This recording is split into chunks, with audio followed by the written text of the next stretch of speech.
loob ng 2 minuto, sagutin niyo ang taong bayan.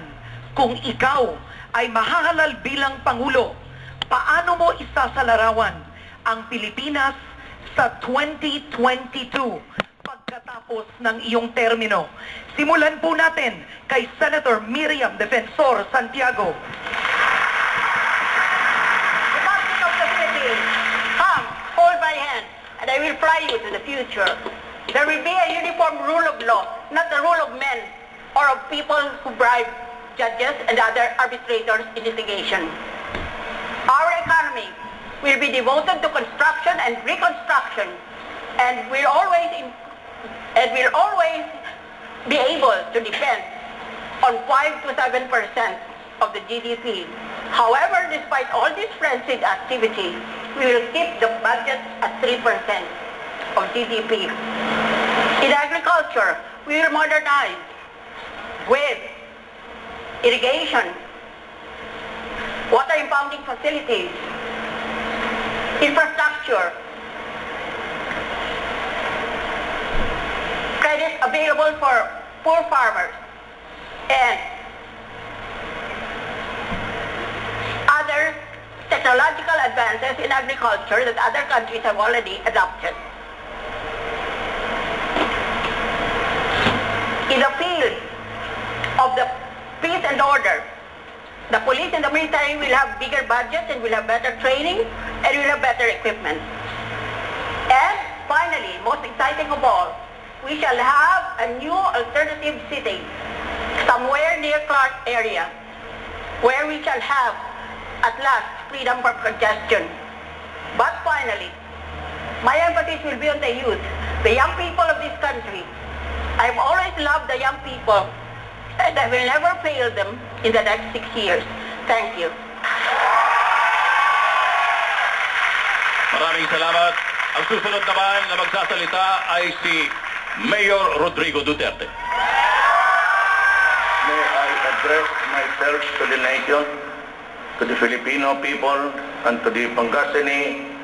Magandang hapon po sa inyong lahat. We are nearing the end game in a few days. We have stated our programs here, not clear, but sometimes very clear. I am presenting myself as a candidate for the presidency. You have seen me in public, how I behave, and you have heard my blunders of words, not money. And, we have our faults. I have many in my life. But one thing I can assure you, as I have done before, and which I am up to, I said, if you just listen to my epithets, my curses, and my, bad words, look at my back, for you see there the Filipino on bended knees, hungry and very mad at his country for doing nothing. I would like to correct certain injustices in this government, but I can assure you that it will be a clean government and you will have a peaceful country. And of course, I said, drugs, which is my main target, I hope to suppress them to the hill. All that I can say is I have many plans. I can even copy the plans of my good friends here, Grace and Miriam. For after all, it is a product of intellect which I can use. Sanay naman ako mangopya. Grade 1, nagkukopya na po ako. Maraming salamat po. At ang susunod po, Vice President Jejomar Binay. Pagdating po ng 2022, nakaranas po ang ating bansa sa Binay Administration. Ang bansang Pilipinas ay umunlad, ang mamamayang Pilipino ay angat po ang buhay. Bakit? Sa bahagi po ng pamilya, halos lahat ng Pilipino ay magkakaroon ng sariling disente na pamamahay. Diyan po naman sa kalusugan, ang mga Pilipino ay naging malusog at malayo sa sakit.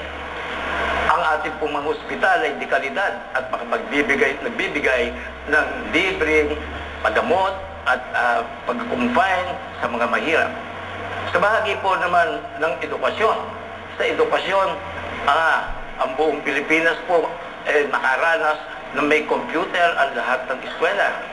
At ang mga pangangailangan ng ating mga bata sa eskwelahan, libre yung lahat. Sa bahagi po naman ng hanap buhay, yung employment, ang employment po, wow, halos lahat ng Pilipino ay may trabaho. Bakit? Kasi dadagsa po ang mga foreign investors, gaganda ho ang ating mga patrabaho sa agriculture, sa manufacturing, sa export, sa tourism at sa BPO. At sa pagkain po naman, sa BNI administration, lahat po ng pamilyang Pilipino ay nakakain ng 3 beses. Sa bahagi ho ng pamahalaan, wala na hong kapalpakan. Hindi na nangyari yung analysis by paralysis. Sapagkat ang akin pong mga kasamang mamumuno ay may competence at mayroong integrity. Yan po ang mangyayari. At sa bandang huli, ang Pilipino ay pagpapamalaking siya ay Pilipino. Maraming salamat.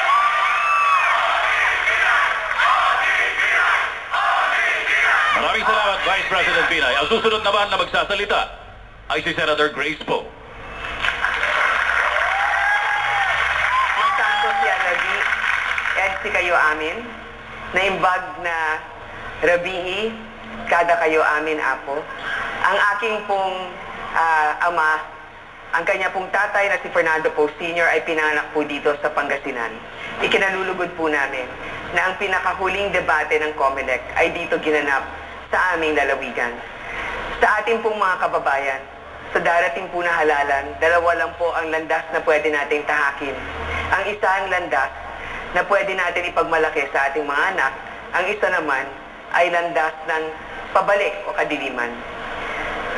Ayaw na natin ng gobyerno na manhid na hindi pinapakinggan ang daing ng ating mga kababayan na bulag sa kahirapan, na marami pa rin mga bata ang nagugutom, na marami pa rin mga bata ang ginagapang ang kanilang pag-aaral at nagpapakamatay dahil hindi makatapos ng kolehiyo, na ang ating mga magsasaka ay nagbabayad ng irigasyon na wala namang tubig, na ang ating mga mangingisda ay mag-isang pumapalaot, nilalabanan ang mga bangka ng China na gamit lamang ay bato.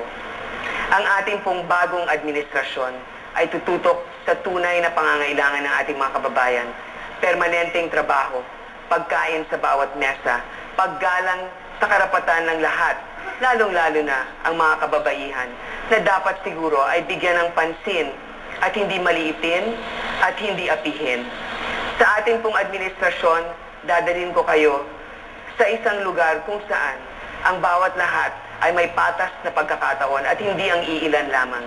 Mga kababayan, pinakamadilim po ang gabi bago mag-umaga. Manalig po kayo. Darating din po tayo doon, pero kinakailangan po, mamili tayo ng tama at higit sa lahat, isipin natin ang makakabuti sa bansa. At susunod na po si Secretary Mar Rojas.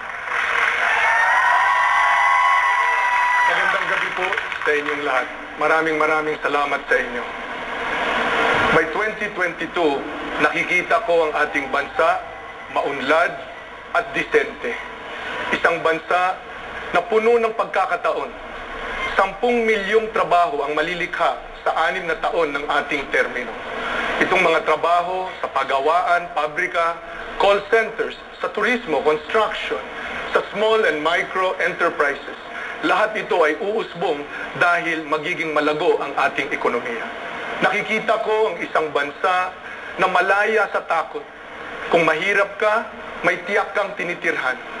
Kung ika'y tinamaan ng sakit, lindol, bagyo o kahit anong sakuna, ang gobyerno mo ang sasagot sa iyo. Kung ika'y magsasaka, mangingisda, merong weather-based insurance para hindi ka mapurnada.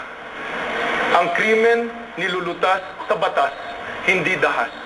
Ang gulo nilulutas sa pamamagitan ng kalye at kabuhayan, hindi sa pulbura. Nakikita ko ang isang bansa na malayang mangarap, kung saan dadamihan pa natin, milyong-milyon ang idadagdag natin sa 4Ps para mas marami ang matutulungan ito at mas marami ang makakasiguro na mag-graduate ang kanilang mga anak. Ang ating mga graduates magkakaroon ng scholarship para makapagpatuloy sa kanilang pag-aaral. Hindi magiging hadlang ang inyong kahirapan para sa pagtanggap ng maayos na edukasyon. Ito ang disente at maunlad na bukas na nasa sa harapan natin. Ang kailangan lang na gawin natin ito at kunin natin ito. Nasa sa kamay natin ang ating kapalaran. Inaasahan po, samahan niyo po ako para bumuo ng isang magandang bukas para sa ating lahat. Maraming salamat.